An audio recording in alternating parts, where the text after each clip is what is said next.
17 বছর পরে একটা সুযোগ এসেছে সামনে, মানুষের গণতান্ত্রিক অধিকার ফিরিয়ে দেওয়ার, মানুষের ভোটাধিকার ফিরিয়ে দেওয়ার এবং একটা ভোট প্রদান করার।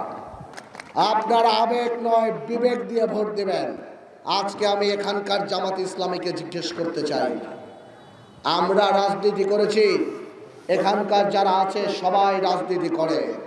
আমাকে একটা প্রশ্নের জবাব দেন তো, জীবনে কোনোদিন জামাত ইসলামীর এই ভোলাতে দেখেছেন কোনো নদী ভাঙন, কোনো করোনা, কোনো দান খয়রাত জাকাত মানুষের কোনো উপকারে আসতে কোনোদিন আপনারা দেখেছেন?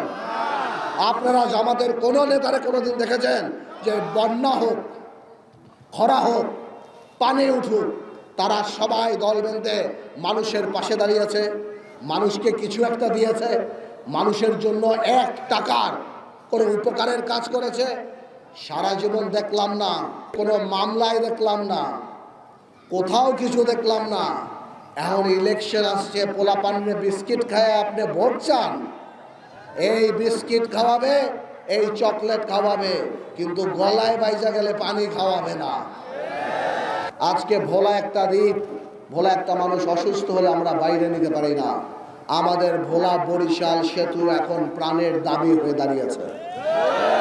ভোলায় মেডিকেল কলেজ, ভোলায় ভালো স্কুল, ভালো কলেজ, ভোলার নদী ভাঙন, এই ধনিয়াতে যেই পরিমাণ নদী ভাঙন হয়েছে, এই তুলাতুলিতে যেই পরিমাণ ব্লকের কাজ করা হয়েছে, যেই পরিমাণ টাকা খরচ করা হয়েছে, তা যদি রিজগি পয়সাও দিত তাও নদী ভাঙন ঠিক হতো।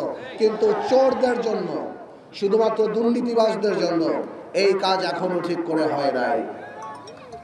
এখন সময় আসছে ইনশাল্লাহ আপনারা, আমি যদি আপনাদের জিজ্ঞেস করি, আমি আপনাদের কাছে ভোট দাবি করি যে আমারে আপনারা একটা ভোট দেবেন, আমার প্রশ্ন, আপনি আমাকে ভোট কেন দিবেন?